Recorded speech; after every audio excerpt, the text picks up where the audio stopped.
Hi everyone, I am Mugil London, a software trainer at FIIT Formation Private Limited. So இன்றைக்கி நம்ம என்ன topic பார்க்க போகிறோன்னா JavaScript வச்சு எப்படி ஒரு விர்ச்சுவல் அசிஸ்டன்ட் க்ரியேட் பண்ணலான்றது தான் இன்றைக்கி பார்க்க போகிற டாபிக். வாங்க பார்க்கலாம். ஓகே, ஃபஸ்ட்டு நம்ம எந்த ஒரு வெப்சைட் எடுத்துக்கிட்டாலும் ஃபஸ்ட்டு நமக்கு தேவைப்படுறது யார்? HTML. ஓகேவா?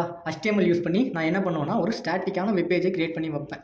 லைக் இப்போ நான் இங்கே என்ன பண்ணியிருக்கேன்னா ஒரு செக்ஷன் க்ரியேட் பண்ணியிருக்கேன். அந்த செக்ஷனுக்குள்ளே வந்து பார்த்தீங்கன்னா ஒரு கண்டெய்னர் போட்டுட்டு ஒரு கிஃப் இமேஜ் யூஸ் பண்ணியிருக்கேன். என்ன கிஃப் இமேஜ் யூஸ் பண்ணியிருக்கேன்னா லைக் நம்ம பார்க்குறோம்ல அங்கே வெப்சைட்டில் நம்ம ஒரு ஆர்ட் ரியாக்டர் நம்ம அயன்மேன் எல்லாருக்குமே தெரியும். ஸோ அயன்மேனோட ஆர்ட் ரியாக்டர் இமேஜை நான் இம்போர்ட் பண்ணி வச்சுருக்கேன். ஆல்ரெடி எடுத்து டவுன்லோட் பண்ணி வச்சுருக்கேன். ஸோ அதை வந்து பார்த்தீங்கன்னா இங்கே இம்போர்ட் பண்ணிவிட்டு தென் ஒரு நேம் கொடுக்குறேன். என்ன நேம் கொடுக்குறேன்னா CSK7 எல்லாருக்கும் தெரிஞ்ச நம்பர் தான் தலை. ஓகேவா? அதுக்கப்புறம் வந்து பார்த்தீங்கன்னா நான் என்னோட பாட்டை பற்றி சொல்கிறேன். அதாவது ஐஎம் விர்ச்சுவல் அசிஸ்டன்ட் பாட் அப்படின்ட்டு. தென் அதுக்கப்புறம் கொஷின் கேட்குறேன். எப்படின்னா மே ஹெல்ப் யூ அப்படின்ற நான் ஒரு கொஷினை கேட்குறேன். நெக்ஸ்ட் வந்து பார்த்தீங்கன்னா ஒரு பட்டன் க்ரியேட் பண்ணுறேன். என்ன பட்டன் க்ரியேட் பண்ணுறேன்னா லைக் அந்த மைக்ரோஃபோனோட பட்டன் ஒன்று க்ரியேட் பண்ணியிருக்கேன். நெக்ஸ்ட் என்ன பண்ணுறேன்னா இங்கே கிளிக் ஹியர் டு ஸ்பீக்னு கொடுத்துருக்கேன். அப்போ தானே நான் அந்த பட்டனை கிளிக் பண்ணவொன்னு வந்து பார்த்தீங்கன்னா நான் டாக் பண்ண ஆரம்பிக்கலாம். ஸோ இதுதான் என்னோட HTML பேஜ். தென் வந்து பார்த்தீங்கன்னா நான் CSS யூஸ் பண்ணி அதை ஸ்டைல் பண்ணியிருக்கேன். CSS யூஸ் பண்ணி தான் நான் அதை அழகுபடுத்த முடியும். ஓகேவா? தென் நெக்ஸ்ட் என்ன பண்ண போகிறோன்னா லைக் நம்மளோட ஜாவாஸ்கிரிப்ட் தான் என்ன பண்ணுவாருன்னா நமக்கான டைனமிக் வெப்பேஜை க்ரியேட் பண்ணுறதுக்கு ஹெல்ப் பண்ணுறது யாருன்னா ஜாவாஸ்கிரிப்ட் தான். ஸோ எல்லாருக்கும் தெரிஞ்ச விஷயங்கள் தான் இந்த கொரி செலக்டார்னா என்ன பண்ணுன்னா லைக் நான் இங்கே என்ன கொடுக்குறனோ இங்கே நான் டாக்னு கொடுத்துருக்கேன். டாக்னு கொடுத்தோன்னே நான் அதை டாக் பண்ண போகிறேன். அந்த பட்டனை கிளிக் பண்ணதும் நான் டாக் பண்ண ஆரம்பிக்கணும். அதுக்கப்புறம் வந்து பார்த்தீங்கன்னா ஒரு கண்டென்ட்டை வாங்கணும். ஸோ ஜாவாஸ்கிரிப்டில் ஒரு ஃபங்க்ஷன் க்ரியேட் பண்ணுறேன். ஸ்பீக்குன்னு ஒரு ஃபங்க்ஷன் க்ரியேட் பண்ணுறேன்.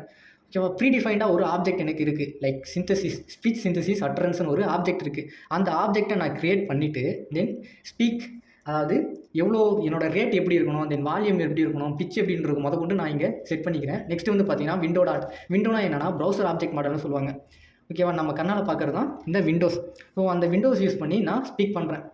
தென் நெக்ஸ்ட்டு வந்து பார்த்தீங்கன்னா என் பாட்டுக்கிட்ட சொல்கிறேன். ஃபஸ்ட்டு அது வந்தவொடனே நான் உள்ளே வந்தவொடனே என் பாட் என்ன பண்ணணும்னா எனக்கு விஷ் பண்ணணும். அதுக்கு நான் ஃபங்க்ஷன் விஷ்மின்ற ஒரு ஃபங்க்ஷனை க்ரியேட் பண்ணிவிட்டு அது கரெக்டாக நான் டேட் ஆப்ஜெக்டை இம்போர்ட் பண்ணி வச்சுருந்தேன்னா அது டேட் ஆப்ஜெக்ட் இம்போர்ட் பண்ணிவிட்டு தென் கெட் ஹார்ஸ் கொடுத்தனா அது என்னோட கரண்ட் லேப்டாப்போட சிஸ்டமில் இருக்க ஹார்ஸை எனக்கு எடுத்து காமிக்கும். தென் இஃப் கண்டிஷன் யூஸ் பண்ணி என்னோடய ஹார் வந்து பார்த்தீங்கன்னா அதாவது லெஸ் தென் 12 அதாவது மதியம் 12 மணிக்கு உள்ளே வந்து பார்த்தீங்கன்னா எனக்கு குட் மார்னிங்னு விஷ் பண்ணோம். நெக்ஸ்ட் வந்து பார்த்தீங்கன்னா எல்சிஃப்டில் யூஸ் பண்ணிவிட்டு 12க்கு மேலே தென் 5க்கு உள்ளே வந்து பார்த்தீங்கன்னா குட் ஆஃப்டர்நூன் விஷ் பண்ண சொல்லியிருக்கேன். தென் வந்து பார்த்தீங்கன்னா எல் ஸ்டேட்மெண்ட் யூஸ் பண்ணி நான் குட் ஈவினிங்ட்டு என்னோட நேம் போட்டு சொல்கிறேன். நெக்ஸ்ட்டு வந்து பார்த்தீங்கன்னா ஒரு ஈவெண்ட் இன்ஸ்லைஸ் பண்ணுறேன். நான் எப்போல்லாம் வந்து பார்த்தீங்கன்னா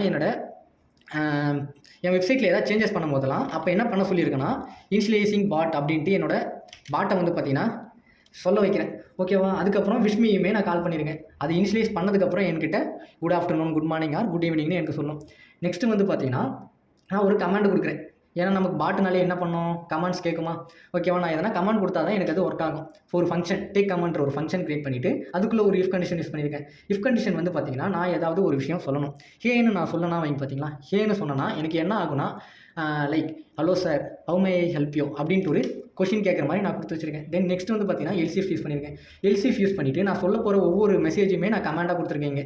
ஓகேவா? இப்போ ஓப்பன் கூகுள்னு கொடுத்தனா எனக்கு ஓப்பன் ஆகணும். தென் open YouTube, open Facebook, open Instagram நமக்கு என்ன மாதிரி கமெண்ட் வேணுமே நம்ம கொடுத்துக்கலாம். அப்படி இல்லைனா என்ன பண்ணலாம்னா லைக் கடைசியாக ஒரு ஸ்டேட்மெண்ட்டில் என்ன கொடுத்துருக்கேன்னா ஒருவேளை நான் கொடுக்காத கமெண்ட்டை நீங்கள் ஒரு வார்த்தை நீங்கள் சொல்லிட்டீங்கன்னா என்ன பண்ணணும்னா கூகுள்லேருந்து அதுக்கான இன்ஃபர்மேஷன்ஸை எடுத்து நமக்கு ஷோ பண்ணும். ஓகேவா? இதுதான் நான் ஜாவாஸ்கிரிப்டில் கொடுத்துருக்கேன் கமெண்ட்ஸ். நெக்ஸ்ட் வந்து பார்த்தீங்கன்னா நான் அப்ளிகேஷனை ஓப்பன் பண்ணுறேன். அதாவது வெப்சைட்டை ஓப்பன் பண்ணுறேன். ஓப்பன் பண்ணோடனே இதுதான் என்னோட வெப்சைட்டோட ஓப்பன் பேஜ். அதாவது யூசர் இன்டர்ஃபேஸ் நம்ம கண்ணுக்கு தெரியறது இது தான். நான் இங்கே மைக்ரோஃபோனை கிளிக் பண்ணி ஓப்பன் யூடியூப்.